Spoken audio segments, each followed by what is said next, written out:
አርበኛ ንጉስ አስተዋውቋቸዋል። እኔ ፋኖ አሰፋ መሰለ ከአማራ ፋኖ ብሔራዊ ኃይል ምስራቅ አማራ ቀጠና አደረጃጀት ዘርፍ ምክትል ነኝ።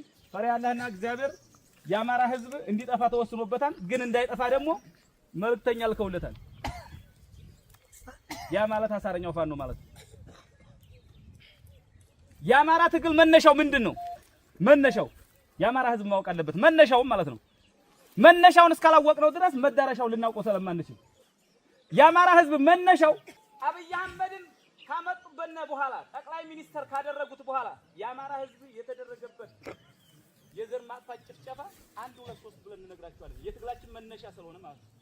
አብይ አህመድ ወደ ስልጣን ከመጣ በኋላ ስመኘው በቀለን አሳጣን። የአማራን ምሁር የአማራን ጀግና አባይ ግድብን የደፈረውን ጀግናችንን ስመኘው በቀለን አሳጣን። ስመኘው በቀለን ካሳጣን በኋላ አማራ እየተደራጀ አማራ በመደራጀት በእስር ቤት የነበረው 9 ዓመት የታሰረው የራሳው መብረቅ የወለው ፈርጥ ብርጋዴር ጄኔራል አሳምነው ጽጌ ከእስር ቤት እንደወጣ አማራ ክልል ላይ የጸጥታ ዘርፍ ሆኖ ተሾመ።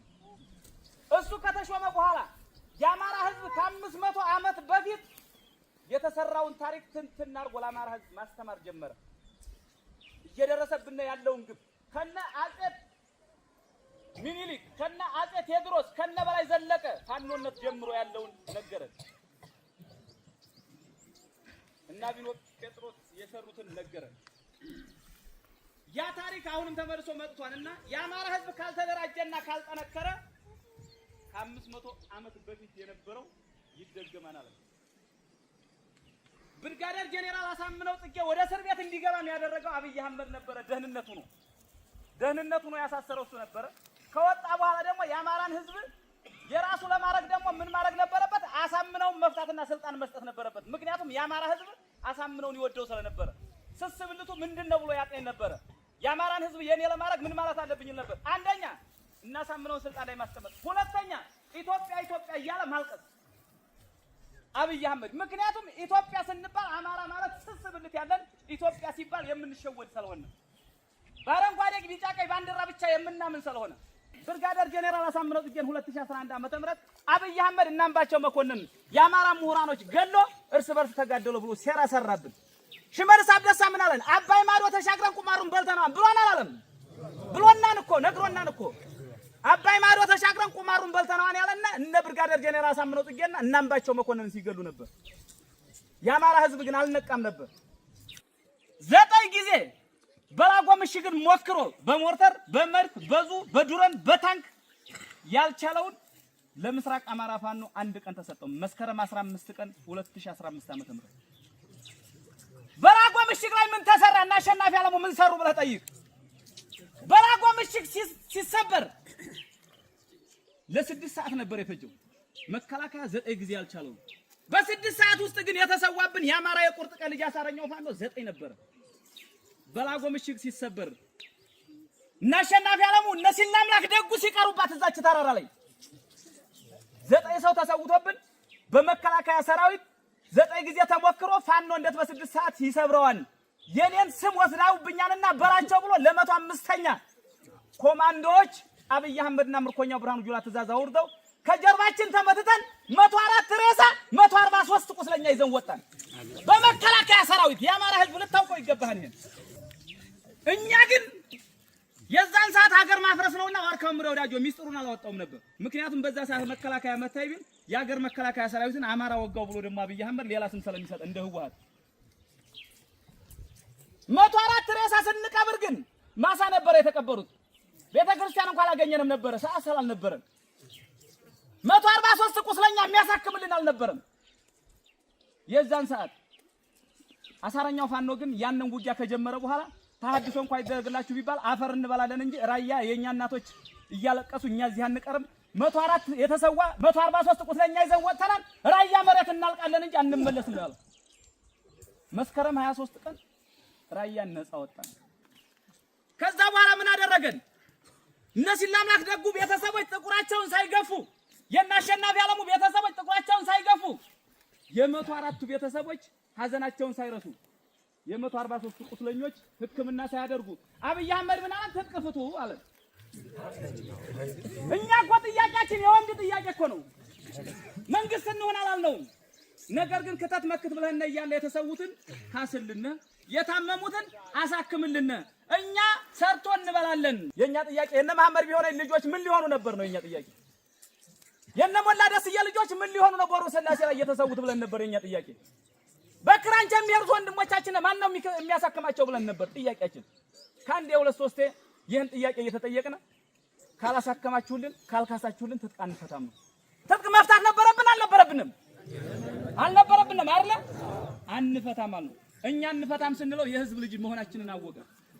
ፋኖን ትጥቅ ማስፈታ የአማራ ልዩ ኃይል ከጀርባ እነሱ ወግኖ ይመታኛል። ስለዚህ የመጀመሪያ አማራጭ የአማራ ልዩ ኃይል ትጥቅ ማስፈታት አለብኝ ነበር። አብይ አህመድ ቁማሩ መጋቢት 29 እና 28 ትጥቅ ይፈታሉ የአማራ ልዩ ኃይል በሁሉም ክልሎች ያሉት ልዩ ኃይሎች ትጥቅ ይፈታሉ የሚል መመሪያ ወርዶ ባህር ዳር ላይ የመጀመሪያ ትጥቅ የሚፈታው ብሔር ግን ማን ነበረ? አማራ ነበረ። የመጀመሪያ ትጥቅ የሚፈታው መድኃኒት አይጥ ላይ እንደሚሞከረው አማራ ላይ ነው አብይ አህመድ ውሳኔ የሚሞክረው። ከዛ በኋላ ምን አደረገ? ከመራዋ ጀምሮ እስከ ደብረ ብርሃን አዲስ አበባ ጫፍ ድረስ የተኩስ ናዳ አደረባት። አማራ ክልል ጥቁር መዝገብ ናት ያዟል። እናቶች እንዲሸበሩ አባቶች እንዲሸበሩ አማራ ያለበት ቁመና ምን እንደሆነ ግራ የተጋባና የተወዘጋገበ ማህበረሰብ እንዲሆን ነበር የሚፈልገው አብይ አህመድ። ተኩስ ያደረው ግን ባረቃሙ አገኘው ተሻገር የሰለጠነው ልዩ ኃይል የብርጋዴር ጄኔራል አሳምነው ጽጌ ልዩ ኃይል አልነበረም። ያን ምን ነበር ፍላጎቱ? አማራ ማወዛገብ ጥይት እየተኮሰ የራያ ቆቦ ወጣት ጤናኛው ግን ምን አድርጎ ነበር? የእውነት ልዩ ኃይሉ ሊፈርስ መስሎት ምግብ ቤት ዙረን አንድ ምግብ ቤት ልዩ ኃይል እንዳትቀበሉ ልዩ ኃይል የበላው ነው ብላችሁ ለኛ ሪፖርት አድርጉልን እንከፍላለን። ልዩ ኃይል ዩኒፎርም የለበሰ በነፃ ይብላ ይጠጣ ብለን ሆቴል አዘዝነኛ። የእውነት መስሎን ለካ የናገኘው ተሻገርና የና አብይ አህመድ ጎሳ ናቸው እነሱ። ወደኛ ይመጣሉ መስሎን ሲፈርሱ እኛ ጫካ ገባን ወንድሞቻችንን ይዘን እንዋጋለን ብለን። አርበኛ ኮማንዶ ፋኖ ዳንኤል አለሙ ሚያዚያ 1 2015 ዓመተ ምህረት ከብልጽግና ጋር ግልጽ ጦርነት የጀመርንባት መላጭ ሳባ። አርበኛ ኮማንዶ ፋኖ ዳንኤል አለሙ ሚያዚያ 1 ብልጽግና ጋር ቆቦ ከተማ ላይ ጦርነት የጀመረ የመጀመሪያ የምስራቅ አማራ ፋኖ በዋርካው ምሪ ወዳጅ የሚመራው ነው። ከሚያዚያ 1 በኋላ ፋኖ መሳደድ ጀመረ። እሁድና ሰኞ ከባድ መሳሪያ ወልዲያ ላይ ቆቦ ላይ መተኮስ ተጀመረ። በዛን ሰዓት ዋርካው ምሬ ወዳጆ ምን ነበር ያለው? በላጎ ላይ ራያን ጥቁር አልብሼ ሰሜን ወሎን ጥቁር አልብሼ አሁንም ልደግመው ነው አለ። የበቀት አካሄድ ግን የሄደው ዋርካው ምሬ ወዳጆ ጊዜያዊ ስምምነት አለ። ጊዜያዊ ስምምነት ብሎ ለአንድ ቀን ሰራዊትን ቦታ ካስያዘ በኋላ የማይሰራ ዲሽቃ ከሰጠ በኋላ የማይሰራ ስናይፐርና ብሬን ሰጠን ሸወርናቸው። ትጥቃችንን ግን ጫካ ደብቀን ነበርኛ። ልጆቻችንን ከቤት አስገብተን ነበር ያለ። ምን ሳይሞላው በምስራቅ አማራ ፋኖ ጀብድነት ጽንፈኛውን አሸባሪውን እያለ ሲናገር የነበረው ግርማዬ ሽጥላን ሸዋ ላይ ሸኘ ነው። አንድ አለ የፋኖ ትግል። ኮማንዶ ዳንኤል አለሙ የሳባት ምላጭ ጀመረች፣ ሄደች፣ ተቀጣጠለች። የብልጽግና ጽፈት ቤት ኃላፊ የሆነውን የአማራ ክልል ግርማዬ ሽጥላን ሸዋ ላይ እርምጃ ተወሰደበት። ፋኖ ግስጋሴውን ጀመረ። የፋኖ ትግል ከመነሻው ጀምሮ ግስጋሴውን እዚህ የደረሰው ለምንድን ነው? ወለጋ ላይ 360 አማራ አንድ ጉድጓድ ተቀብረውበት ነው። በአማራነት በእምነት አልተገደሉም። ወለጋ ላይ እስልምና ሃይማኖት ተከታይም ኦርቶዶክስ ሃይማኖት ተከታይም ጴንጤም ሁን አማራ ስለሆንክ ብቻ ግን ትሞታለህ በሚለው መርህ በእነ አብይ አህመድ በእነ ብርሃኑ ጁላ በእነ ሽመልስ አብዲሳ ትእዛዝ ወላሂ ሁለተኛ አማራ አልሆንም። አንሻን ሰይድ ድምጿ ነበር ያን ወላሂ ሁለተኛ አማራ አልሆንም። ለምን? አማራነት የሚያስገድል እስልምና እምነት የሚያድን መስሏት ነበር። ግን ማን ነው የሚያስገድለው? አማራነት ነው የሚያስገድለው። የቀብር ስነ ስርዓት እኮ አለን። ቤተክርስቲያን ሄደን ወግ ማረጋለሁ አይደል? መስጊድ ሄደን ወግ ማረጋለሁ አይደል? በሎደር ተቆፍሮ 361 ላይ የተገነዘ ያልተገነዘው ሴትና ወንዱ የማይለየው ትልቅና ትንሹ የማይለይበት ቀብር ተፈጸመብን። ትግል ያስወጣን ይሄ ነውኛ መነሻችን። ደብረ ኤልያስ ገዳም ላይ 251 መነኩሳት ተገለውብናል። አዲስ አበባ ላይ መስጊድ ፈርሶብናል። 360 ቤተክርስቲያን ፈርሶብናል። አብይ አህመድ ከመጣ አዲስ አበባ ላይ ቀድሶ ሲወጣ 9 ሰዓት ላይ ካን ተገለውብናል። አልተገደለም። የሃይማኖት አባቶች ተገለውብናል። ደምቢ ዶሎ ዩኒቨርሲቲ ላይ የአማራ እናቶች የአማራ አባቶች ልጆቻቸውን ይማሩልናል ብሎ መምህራኖች ያስተማራቸዋቸው ልጆች ደምቢ ዶሎ ዩኒቨርሲቲ ገብተው በነሽመልስ አብደሳና በነምርኮኛ ብርሃኑ ጁላ ትእዛዝ 17 የዩኒቨርሲቲ ተማሪ ለ8 ተደፍረው ጾታቸው ተቆርጦብናል። ያታግላን አያታግልም? ያታግላን። ትግላችን ይሄ ነው መነሻችን። ነገር ግን አዲስ አበባ ላይ 40,000 ቤቶች ያማራ ፈርሰዋል። 40,000 የኮሪደር ልማት በማለት አብይ አህመድ ያነቅር ምንድነው? አማራን ከአዲስ አበባ ማፈናቀል ነው። የኮሪደር ልማት አይደለም፣ አማራን የማጥፋት ስራ ነው። 40,000 ቤቶች ሲፈርሱ አንዷና ትምህርት ቤት የደረሰው ልጇን ልታወጣ ስትሄድ እቤት እየጠባ የነበረው ልጅ አላወጡትም። ፎቁን ሲያፈርሱ አዳፈኑት። ጩኸት አለ፣ እየጮህብን ነው፣ አውጡኝ የሚል ድምፅ አለ። ያታግለናል አያታግለንም? ያታግለናል። ይሄ ነው ትግላችን። እናት ግን ምን ነበር የጠየቀችው? ልጇን ይዛ ስትመለስ ልጄስ ነበር ያለችው። ፎቅ እንደሚሰራ ታውቋለች፣ ንብረት እንደሚመጣ ታውቋለች፣ እንጀራ ጋግሮ መብራትን አስተምራለች። የአማራ እናት የጠየቀችው ጥያቄ ግን ልጄስ ነበረ። የነሽመልስ አብደሳ የነምርኮኛ ብርሃኑ ጁላ ትእዛዝ ግን የነበረው ድፋት ነበር። ይሄን ድምጽ ስላሰማች ብቻ ልጄን ብቻ ብላ ስለጠየቀች ወደ ልጇ ሸኛት ተብሎ ተሸኝታብናለች እናታችን። ይሄ ነው እኛ ትግል ያስወጣል። ኃይል ማጠናከር ተጀመረ። ነገር ግን የና ኃይል ስናጠናክር ህወሓት እንደ ትግራይ ሆና ስትገጥመው ልዩነት የላትም ነበር። አማራ ላይ ግን የአማራ ጥቁር ተፈጠረብን። የአማራ ጥቁር እንንገራችሁ 3 ክንድ ምረት ቢይዛቸው እነ ደምስ የብልጽግና ሰው ሆነው ከፋፈሉን፣ ለዩን። ትክክለኛ ታጋዩና ትክክለኛ የማይታገለውን የአማራ ህዝብ ማወቅ አልቻለም። አርበኛ ንጉስ አበራ እንደነገራችሁ ፋኖ ያልሆነ ፋኖ መሳይ ተፈጠረብን። ዩኒፎርም የለበሰ ፋኖ መስሎ ፋኖ ያልሆነ የአማራን ህዝብ የሚዘርፍ የሚደፍር የሚያንኳኳ የሚሰርቅ ኬላ የሚሰራ ፋኖ ተፈጠረብን። ማን ነው የፈጠረብን? አብይ አህመድ ነው። ማንን ተጠቅሞ? ጥቁር አማራን፣ አድማ በታኝ ፖሊስና ሚኒሻን እነ ደምስን ተጠቅሞ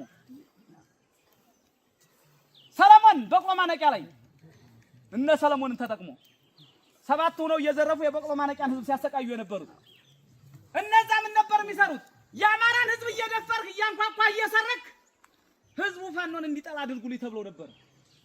ትክክለኛውን ተዋጊ ለማስጠላት ህዝቡ ሆ ብሎ ፋኖ ይጥፋልኝ እንድል መረጃ እንዳይሰጠን፣ እንዳያበላን፣ እንዳያጠጣን፣ እንዳያሳክመን፣ እንዳይቀብረን እንዲጠላን ነበር የተሰራው።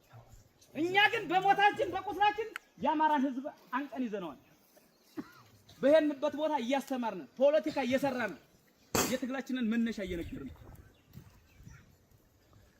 ይሄ ሁሉ ስራ ስንሰራ ይሄ ሁሉ ትግል ስንታገል በተወለድንበት ሀገር በጭረጨ ውሃ ቁስላችንን እያጠብን ጎበዝ። ለምንድን ነው ለነጻ የምንሰወው? የ19 እና የ21 ዓመት ልጅ ዘሩን ሳይተካ የሚሰወው በነጻ ደመወዝ በሌለው ለምንድን ነው? እቺ ሞታችን በሞታችን ነው የአማራን ህዝብኛ ማሳወቅ የምንፈልገው። በቃላት ብቻ አይደለም፣ በንግግር ብቻ አይደለም፣ በተግባር እያሳየንም ስለሆነ ፀሐይ በማያስጥለው ዝናብ በማያስጥለው በደሳሳ ጎጆ በር በሌለው ጫካ ውስጥ ተቀምጠን ለምን ይጠቆምብናል? ለምን እዚህ ያሉ እንባላለን? ማን ነው እዚህ ያሉ የሚለን? ግን ታንቃ ነው፣ የበቅሎ ማነቂያ ነው፣ የቃሊም ነው፣ የአዋስ ልጅ ነው፣ የዲኖ ልጅ ነው ጥቆማ የሚሰጥብን። አማራ የሆነ ጥቁር አማራ ማለት ይሄ ነው። እነሱ ስልክ ደውለው ባይነግሩብን እኛ ያለንበትን ጫካ ካምቦ የመጣ ኦሮሞ ያውቃል አያውቀውም? እስኪ በዚህ ተራራ ውጣ በለው፣ ወዴት ነው የሚሄደው? ምርጣምሳ እየመራብን ነው፣ ፖሊስ እየመራብን ነው። 3000 ብር የተከፈለው ሄሎ ካሽ የሚጠቀም አትክልት የሚገዛለት ታይሃለ ባንዳ ነው እኛን የረበሸን። እነዚህ አማራዎች ናቸው እኛን እያስጠቁን የነበረው። ነገር ግን እየሞተነ የብልጽግናን ሰው ሳንገል እያስተማርን መሸኘት ያለበትን ግን እየሸኘን እየታገልን ነው። እናውቃለን እዚህ ውስጥ ሆኖ ማን ምን እንደሚሰራ ለሊት ገብተን የማውጣት እኮ አቅሙ አለን እኮ። ፋኖ ክስተት ነው ብሏን ዋርካው ምሬ ወዳጆ፣ ፋኖ ክስተት ነው። ለሊት ገብተን አውጥተን የምንፈልገውን ገለን የምንፈልገውን ይዘን መውጣት እንችላለን። መከላከያ ሰራዊት እኛ ያለንበት ግን ለሊት መንጣት አይችልም። ልዩነት አለን። የምን ልዩነት? የልብ ልዩነት ነው። የትጥቅ ልዩነት አልነበረም። እኛ ልብ አለን። እኛ ግን የታጠቅነው ልብ ግን አብይ አህመድም እስከ ሰራዊቱ መታጠቅ አይችልም። እኛ አማራ ልጆች ነንና የእናንተ ልጆች እኮ ነን። የነ ብርጋዴር ጄኔራል አሳምነው ጽጌ፣ የናጤ ሚኒልክ፣ የነ በላይ ጸለቀ ልጆች እኮ ነን። እኛ የናጤ ቴዎድሮስ ልጆች እኮ ነን። የምርኮኛ የብርሃኑ ጁላ ልጆች እኮ አለንም። ምርኮኛ እየተማረከ ያሳያቸው ብርሃኑ ጁላ ይማረካን። አሁንም እኛ እየማረክን እናሳያቸዋለን። የሚኒልክ ልጆች ማለት ይሄ ነው በተግባር። ይሄንን ስናደርግ ግን ጥቁር አማራዎች ረብሸውና በጥቁር አማራዎች ምክንያት ትግላችን እየተራዘመብን ሄዶ ነበር። አደረጃጀታችንን ሰርተናል። ሰራዊታችንን ገንብተናል። የኛ ሰራዊት ቤት ማንኳኳት አይችልም። ንጉሥ አበራ እንደነገራችሁ ሴት ለመድፈር አይደለም የወጣው። የአማራን ህዝብ ቤት አናፈርስም፣ ቤት ልንሰራለት ነው። የአማራ ህዝብ የሚፈርድለት የለም። የአማራን ህዝብ የሚያድነው የለም። አብይ አህመድ እየገደለው ነው። አብይ አህመድ እየፈረደበት ነው።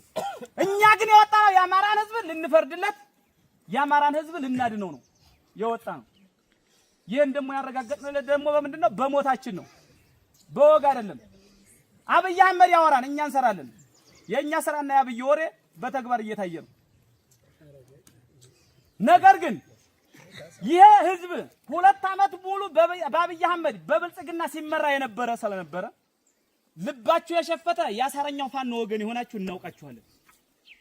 በሁለት ቢላዋ ስበላ የነበርክ ባንዳ ለቁምጢ ደግሞ አለ።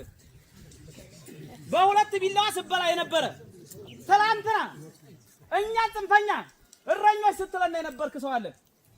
እኛ አንገልም፣ በሐሳብ ነው የምንገለው። አርበኛ ንጉሥ አበራ ነግሯችኋል። የፋኖ ቅል ሌላም ሰው መጥቶ ቢሰበስባችሁ ተመሳሳይ ድምጽ ነው የምንናገረው። የሚነግረን ፈሪያ ያላህና ፈሪያ እግዚአብሔር የሚመራነን እነኛ በቃ አለቀ። ወንድሞቼ ጋር አልዋጋም ብለህ መሳሪያህን ብልጽግና የወሰደብህ ትታጠቃለህ። አሁን ግን ትጥቅ ያለህ ትላንትና እኛ ጋር ሆነ እየመራህም ሆነ እየታገልክ የነበረ እስካሁን ያልታገልክም ከነበረ ከዚህ በኋላ ጠቅልለህ ወጥተህ ትታገላለህ፣ እንታገላለን። አብይ አህመድ ደግሞ እንድንኖር አልፈቀደልንም። አባቶቻችን ጥቁር እንዲለብሱ፣ እናቶቻችን ጥቁር እንዲለብሱ፣ አማራ የተባለ ወጣት እንዲረሸን ከሆነም ደግሞ አማራ ክልል ለቆ ስደተኛ እንዲሆን ባህር እንዲበላው በሰው ሀገር እንዲከራተት ነው የፈቀደልን አብይ አህመድ። ስለዚህ አብይን ከፈቀደልን ደግሞ ዋርካው ምሬ ወዳጆ ደግሞ ዘመነ ካሴ ሀብቴ ወልዴ ኢንጂነር ደሳለኝ ሲያስብ ሸባ ደግሞ ምንድነው የፈቀዱልን? አማራን አደራጅተው አማራን የማዳን ስራ ማለት ነው። የአብይን ስርዓት ነው መቀበል ያለብን፣ የነዋርካውን ስርዓት የነዋርካውን ስርዓት ማለት ነው። የነ ሀብቴ ወልዴ የነ ዘመነን ስርዓት ማለት ነው። የኛ ትግል ይሄ ነው። አይታችሁና አላያችሁንም? ሰራዊት አይታችሁና አላያችሁትም? ጀግንነት አይታችሁና አላያችሁም? ስንዋጋ ትግርኛ የሚናገርና ኤርትራኛ የሚናገር ነበር አልነበረም? አብይ አህመድ ምንድነው ያለው? የትግራይ ሰራዊት 250 ምርኮኛ፣ የኤርትራ ጄኔራል 2 ምርኮኛ ይዤ ትግሬዎቹና ኤርትራ ሆነው ነው የወጉኝ እንጂ ፋኖ የለም እያ። ይሄን የሚል ለምን መሰለህ? አማራ ጀግና መሆኑን ላለመመስከር ነው። ገብታችኋል አይደለ? ፋኖ ነው የተዋጋው። ማን ነው? ፋኖ ነው አይደለ? ጥቁር አስፋልት ላይ ነው ያላችሁት፣ አይታችሁታል። አብይ አህመድ በዚህ ልክ እየሄደ ነው። ለግዳን ወረዳ ያልሆነ ብልጽግና ለሳንቃ አይሆናችሁም። ብልጽግናዎች ካላችሁ ብልጽግና ጋር ስትሰሩ የነበራችሁ ግዳን ወረዳ 18 ምርኮኛ ነበር የተያዘው። 18 ምርኮኛ ሲያዝ ራሳቸውን ያጠፋሉ። ፋኖ ይገላል፣ ይረሽናል፣ አይናችሁን ያወጣ ምናምን ተብሎ ተነግሯቸው እንደ ኦሮሞስ አያውቀንም። አይው ተወልዶ ያደገ ሚሊሻ ራሱን ያጠፋል። ፋኖቹ ይዟን ብሎ ይገሉአን ተብሎ ፖሊስ ራሱን ያጠፋል። ግዳን ወረዳ 18ቱ ስንይዝ ግን ጫማ እንኳን አስወለቅናቸውም፣ በእንክብካቤ ያዝናቸው። ከዛ በኋላ ምን አሉ? ጓደኞቻችን ራሳቸውን ያጠፉት በስህተት ነበረ። ፋኖ የሚሰራው ፖለቲካ ሳይሆን አብይ የሚሰራው ፖለቲካ ነው ስህተቱ። የውሸት አድርጎ እኛን አስጨረሰን። ለካ ፋኖ ትክክለኛ ፈሪያ እግዚአብሔርና ፈሪያ አላህን ይዞ የሚታገል የአማራ ታጋይ ነው አሉ። ከ18 አሁን 60 ደርሰዋል። 42 ምርኮኛ አይገሉም ሲባል መጥቶ እጁን ሰጥቷል። ግዳን ወረዳ ይሄ ፖሊስ ሚኒሻና ብልጽግና ብቻ ነው። የመከላከያ ምርኮኛ 300 ምናምን አለ። 300 ምናምኑ 38 ብቻ ናቸው አማራ። አስብ፣ ሌላው ማንን ሊወር መጥቷል? አማራን ሊወር መጥቷል። እኛም ቦ ሂደናን እንዴ? ወለጋ ሂደናን እንዴ? ሻሸመኔ ሂደናን እንዴ? ተወልደን አደግንበት አገር እኮ ነው። እዚህ እኮ ነው ያለው። በዚህ ትግል በወታደራዊ አቋም ሁኔታ አብይ አህመድን በልጠነው አንበርክከነዋል። ያላንበረከከነው ማንን ነው? የኛ ምላሳም ነው። ያልተንበረከከልና የኛ ምላሳም ነው። የኛ ምላሳም ማንን ይዞ? የምርጥ አብሳ ቤተሰብ የሆንክ ከዚህ ስልክ እየደወልክ የምንነግር፣ የፖሊስ ዘመድ የሆንክ ከዚህ ስልክ ደውለህ የምንነግር፣ አማራ ሁና አማራ ያልሆንክ ስጋህን የወደድክ ማለት ነው። በደሞዙ እኮ ነው፣ አበል ለማግኘት እኮ ነው።